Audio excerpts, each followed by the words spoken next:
Muito bem, estou com o deputado Ottoni aqui. Eu quero saber sobre essa questão da fala do Malafaia contra o deputado Marcos Pereira, que é líder do Republicanos. Você acha que foi justa essa fala do Malafaia? Você pode explicar um pouco pra gente? Primeiro que eu subi hoje aqui na tribuna para prestar solidariedade ao presidente Marcos Pereira. Marcos Pereira, ele é respeitado por todos nessa casa, independente do viés ideológico.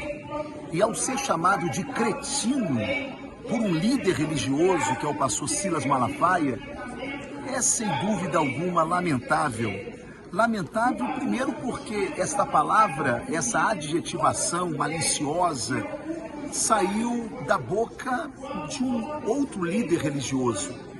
E segundo, porque foram palavras baseadas numa ilação, numa mentira. Em nenhum momento o presidente Marcos Pereira, e eu não sou do Republicano, disse ser contra a anistia. O que ele disse foi uma resposta técnica, porque ele é um advogado, que ele entendeu o seguinte: não há como se falar em anistia antes do devido processo legal, antes da condenação. É isso. E outra, ele é presidente de 40 deputados federais. Portanto, ele, como um democrata, respeita a posição dos 40 deputados federais. Portanto, hoje é um dia para ser esquecido de um ataque tão vil, de um ataque tão triste, que vem da boca de um religioso que, na verdade, deveria até se candidatar e vir para essa arena política, porque aqui a gente faz o bom debate, certo? Aqui a gente faz, porque enquanto ele estiver sob o manto do sacerdócio, até para você fazer qualquer resposta, você tem que fazer com muito respeito, porque ele está debaixo, ele está coberto pelo manto sacerdotal, né? E a gente aprendeu a respeitar o sacerdote, ainda que seja alguém que esbraveja tanto ódio, né? Tanta, assim, um comportamento que Não condiz com o comportamento de um cristão, né? não parece Cristo. Eu não vejo Cristo ali, eu não vejo Cristo dando uma resposta dessa, eu não vejo Cristo. Enfim, é isso, eu não tenho nada contra Malafaia, mas a cada dia eu acho que ele se perde, principalmente quando ele ataca irmãos. Por que ele não pegou o telefone? Liga para o presidente Marcos Pereira, reclama com ele. Fala, pô, Marco, que declaração é essa? Puxa, eu quero entender. Eu te garanto que o presidente Marcos Pereira não se furtaria em explicar ao pastor Silas. Mas parece que o desejo pela lacração é maior do que a capacidade de raciocinar de que nós não podemos promover a divisão no reino de Deus, né? E é o que está acontecendo, lamentavelmente. Você acha que o Silas Malafaia faz isso com interesse ou com algum tipo de intenção de conflito entre as igrejas, que é a igreja dele, a Universal? Eu não penso que ele esteja fazendo isso para dividir as igrejas, separar. Não. Ele não seria tão maligno a esse ponto. Eu apenas acho que ele é movido pelos seus interesses particulares, né? Seja esses interesses quais forem, eu não estou aqui dizendo que sejam interesses levianos, maléficos, imorais, não é isso, mas ele tem alguns interesses e ele defende com muita veemência quando ele tem os seus interesses, né?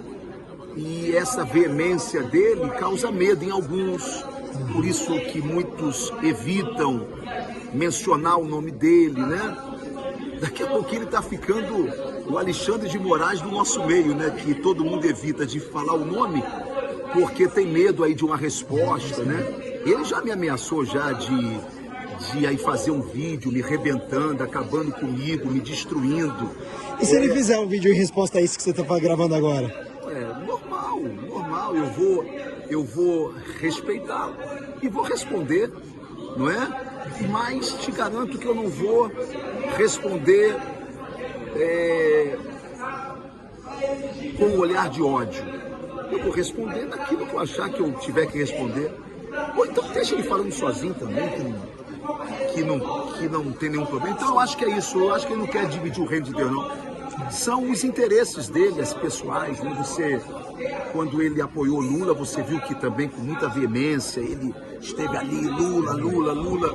É assim, hoje é esse o interesse, amanhã pode ser outro e a gente tem que respeitar. Eu só não aceito atacar alguém como Marcos Pereira, que aí é muita covardia, né? É isso. Deputado, muito obrigado. Um abraço. Obrigado por sempre atender a gente, tá? Tá bom? Saúde. Valeu.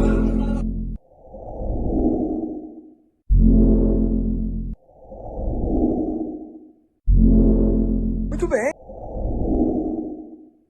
Estou aqui com o deputado Ottoni. Como é que você está? Eu estou bem, graças a Deus. É um prazer muito grande estar aqui no DCM. Muito bem. Essa decisão do Eduardo Bolsonaro de se licenciar, como que você vê isso? Um ato de covardia, uma fuga? Qual que é a tua leitura desse episódio que tomou os noticiários de hoje?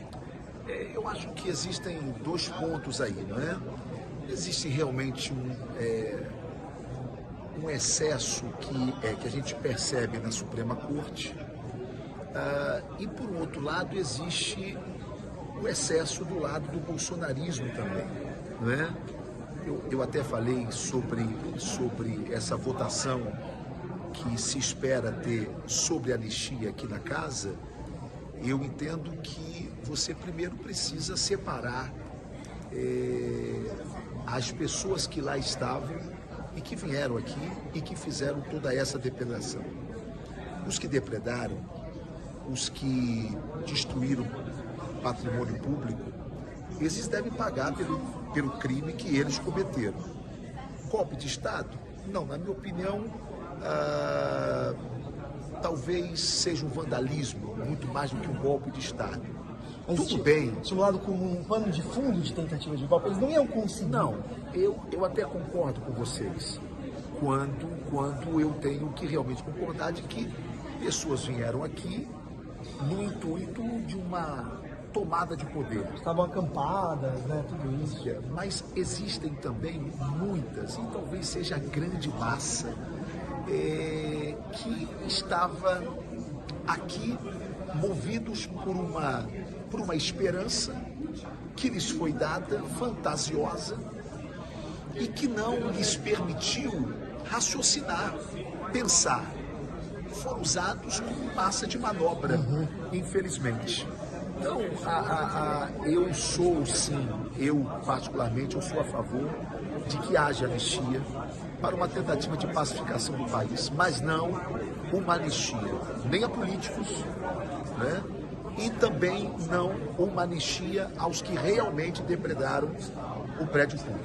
Então, ao político que estimulou, que fantasiou na cabeça das pessoas. Eu falo isso, deputado, porque eu estive num ato de domingo, né, nesses atos, gringos. Sim, e a gente tem esses vídeos gravados aqui para nossa audiência. As pessoas, elas queriam o golpe e tinham, de fato, a fantasia de que aquele era o dia de dar um golpe no Brasil. Né, de tirar tanto que tinha aquela moça, Ana Paula, que ela conseguimos, a gente ficava gritando, agora isso aqui é nosso, usa até um palavrão lá. Então, ao político que estimulou, aos políticos, você não. Tá. Eu acho que está na hora de nós políticos, seja de esquerda, seja de direita, seja de centro, assumirmos de uma vez por todas a responsabilidade com aquilo que a gente fala. Muito bom. Com aquilo que a gente diz. Por quê? O que a gente fala tem uma repercussão do outro lado gigantesca.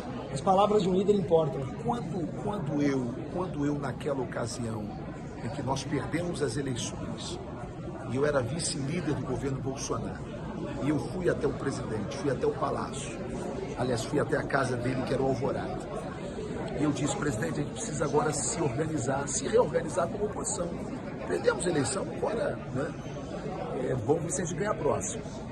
E eu disse naquela ocasião para ele o seguinte, presidente, o senhor só precisa dar uma palavra para esses patriotas que estão na porta dos quartéis.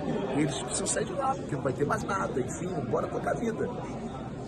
E se naquele momento o presidente Bolsonaro tivesse me ouvido e tivesse dito, gente, perdemos a eleição, eu lutei, persisti, mas enfim, perdemos a eleição, falasse o que ele quisesse falar. Agora, vai todo mundo para sua casa, vamos repensar o Brasil, vamos fazer uma oposição ferrenha e tá dura, e nós não vamos dar mole para a esquerda. O que ele respondeu quando você sugeriu isso? Na verdade, ele estava tão abatido naquele momento que ele não me respondeu nada. Ele ficou em silêncio, estava muito abatido. E eu, percebendo que não ia ter resposta, ainda insisti, mas parei de falar sobre o assunto. Foi quando um dos seus colegas, naquele mesmo dia, fez uma entrevista como a que você está fazendo aqui comigo. E eu...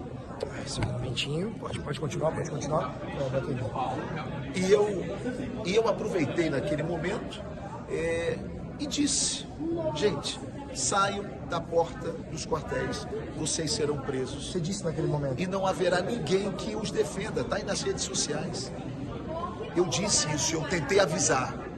Na época eu fui chamado de traidor, novo comunista gospel, tudo isso, né? Então é isso, o fato de eu falar que eu não sou mais bolsonarista é porque eu sou de direita, eu sou conservador. Aliás, é um detalhe muito interessante, não é? Você que também comunga desta mesma fé que eu tenho, né? Isso em Cristo. A direita, ela é maior do que o bolsonarismo. E o conservadorismo é maior do que a direita. Por quê? Porque você tem conservadores em todos os espectros políticos. Você tem desde a extrema direita até a esquerda. Eu tenho vários amigos de esquerda que eles são conservadores. Eles têm princípios conservadores, não é? Ainda que haja princípios, mas moralmente falando, nas pautas morais, eles são conservadores também. Portanto, o que eu entendo é que o que nós, e aí voltando àquela sua,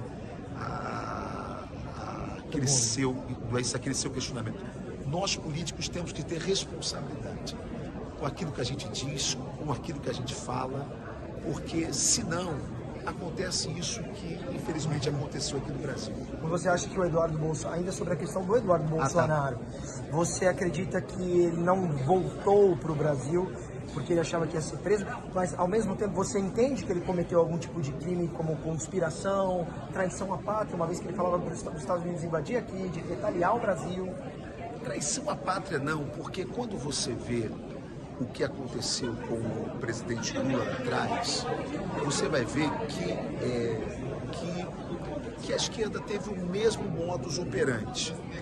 Ou seja, o deputado Lindbergh Farias, que é alguém que eu tenho um ótimo relacionamento, eu só estou citando ele aqui realmente por citar.